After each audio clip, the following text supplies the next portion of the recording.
what happens in the soap opera is basically real life gets exacerbated or increased to such an extent that you think there's murders, there's suicides, there's all kinds of things. You think, well, this doesn't happen under daily life, but what they've done is they've compressed it all. You have traditional characters.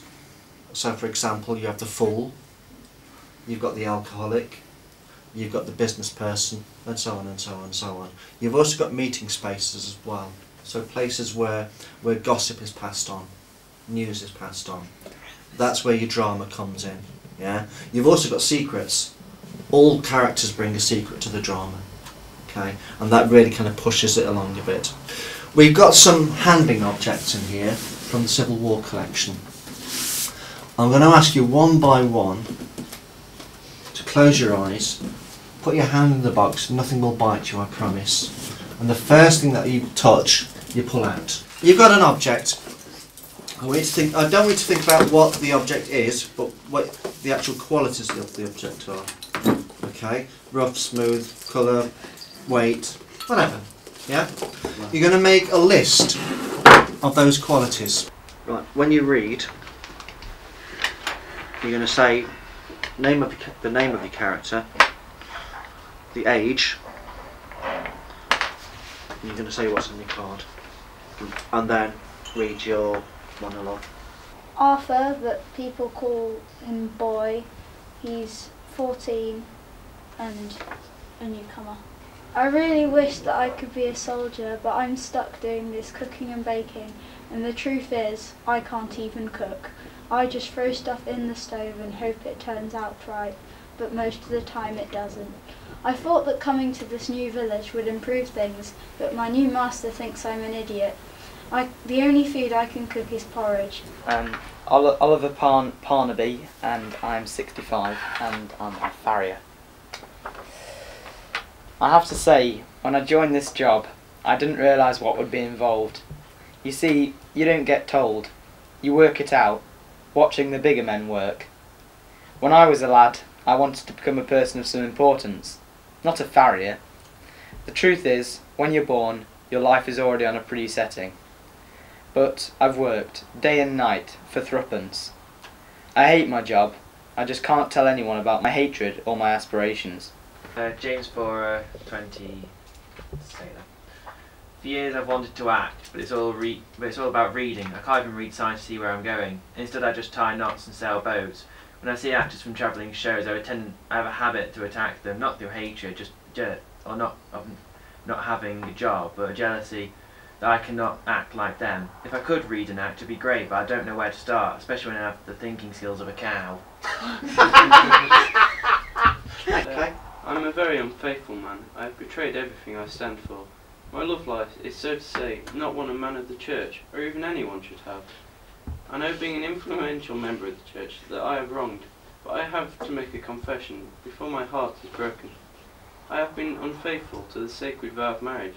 I have taken this vow, not with one woman, but 5.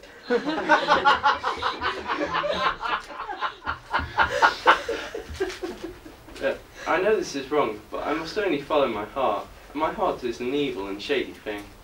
The worst thing itself is, by my own hands, one of my wives left this world before her time. Okay. I'm Frederick, I'm 25. I'm a fool. I'm hiding a terrible secret. I wish to confess, but I fear that the consequences will be grim for me. I did something in the past that I wish I could hide. 10 years ago I lived a different life to the one I have now. I was treated badly by my master where I worked as a kitchen boy. The hours were long, stoking the fire and turning the spit.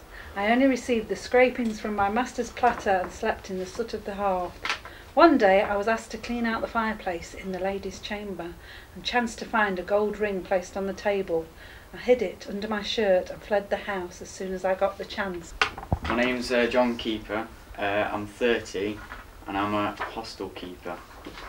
Appropriate name then, that's good. I've been in this business for several years, and I've moved and I've set up a new hostel in Newark. I get bored of watching the same people coming in and out of my hostel, travelling to and fro. I wish I could be like them, but I can't. I have to stay and look after them.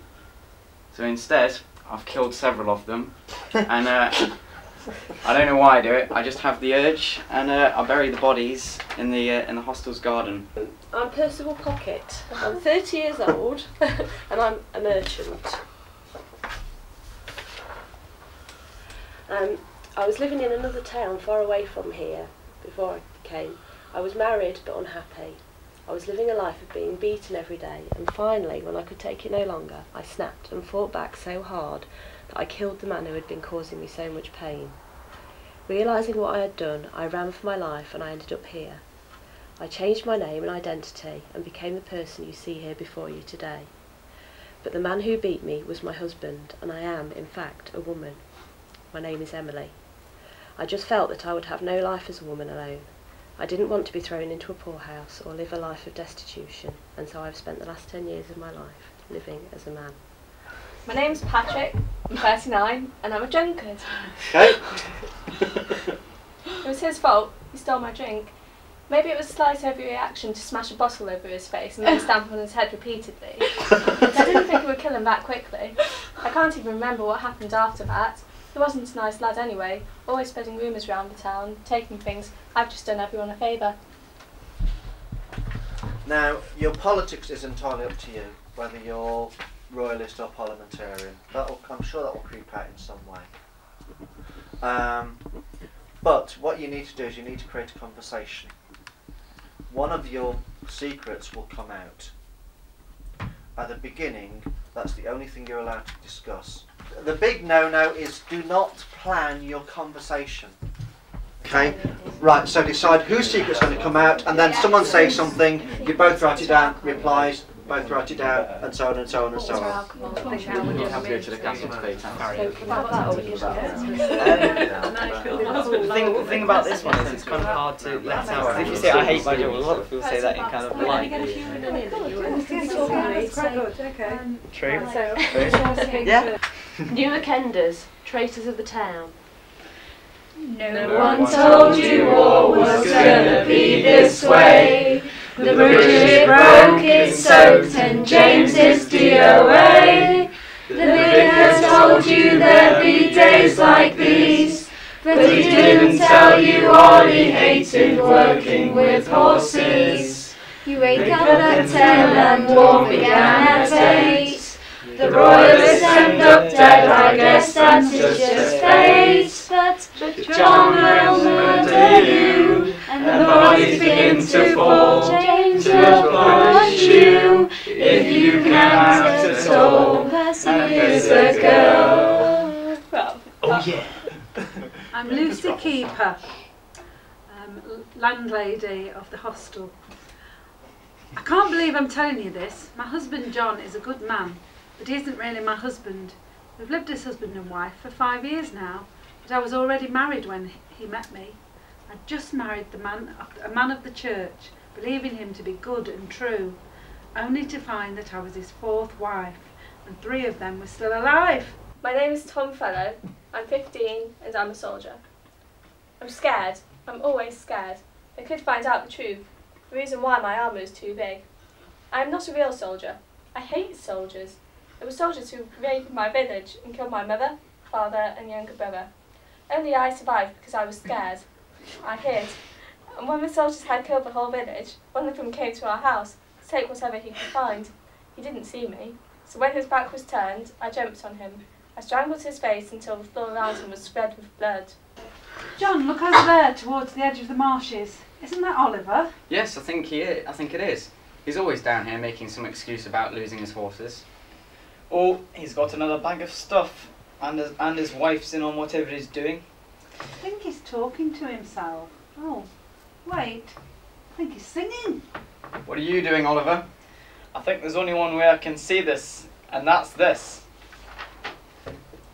Take me into the marsh, 'cause I'm an easy killer, and I'm on probation. And I'm your brother. Da, da, da, da, da, da, da, da. One did not drink as much ale as he. When seen, he was always happy and merry. But when he drank too much and got tipsy, Full of a tower did he. Alas, poor Patrick, we knew him well. Onto my flower bed had he fell. Oh, such a shame. It was a good flower bed. Aye, it was. Richard, I fear certain secrets are unravelling. Like Brenda from the pie shop and No Legs Linda. I know nothing of them. Who are they, Richard? I don't think you want to marry me if you find out. Marriage? Since when? I thought you were a man of God and wenches. Surely this goes against your vows. To God, I mean. Well,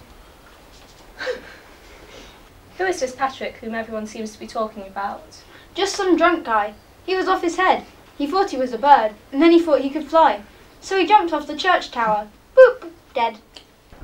John, couldn't you nip back to the hostel and get us some ale to celebrate with? Indeed I shall. I'll go with him. could you bring back one of your special ales for Richard Vicar? Oh, I I've shall. heard stories of their special properties. Oh, I shall. I'll see what strength I have. I still don't understand. Right, we'll be off. Lucy, your husband has a rather clever way of dealing with people, like Richard Vicar. I think Richard Vicar's done enough damage in this lifetime, don't you?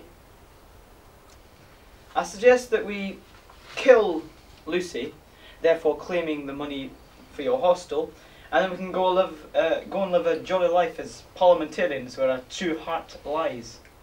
Brother, you are truly a wicked man, from which you have great plans. I also wish to leave this god-forsaken town and live a life as a parliamentarian. We are bringing in the ale, and it's very clear to see that we will be victorious, so very, very glorious, and we will all win out in the end. For the king! For the king! For Parliament, for Parliament. Oh no, the bridge is collapsing. 1, 2, 3, 4. I thought bridges broken fairy tales, Not in a small village over here. But then the water hit me, that's the way it seemed. Then we fell and we screamed. I'm still alive! Damn it, I'm still alive. Why did James get to die? We all survived the devastating flood. Let's go and celebrate in the dining hall. James is dead? That's terrible. You're too serious. Let's take the special ale with us. Remember, I'm a man of God. I don't drink. John, did you bring something special without alcohol for Richard? And for me and Tom. I brought something special for all of you. Are we going to hurry up? Or are we going to wait? So Albert, what do you have to tell us about today? I had to run away from a horse. It was a Shetland of all. It was horrifying. Oh, there goes the town hero, Robert. I'm not the town hero. I'm a fake. He's not the town hero. Oh, well, let's drink up to the success of the army. Cheers! The parliamentarian army. Oliver, it's time we left. I thought this day was very good. Lol. I enjoyed. No, I enjoyed it. It was very. It was really good. Lol. Yeah, really good. It had its good jokes as well. Yeah, it was a nice mixture of practicing your, I suppose, writing and your scripts and working together with people you don't necessarily know Very laid as back well. as well. It's very And also it was Face, really funny as well, so which is good. It was a nice mix. It wasn't meant to be funny. It was so random. It was deadly serious. It was very creative. It was creative. It was good, yeah.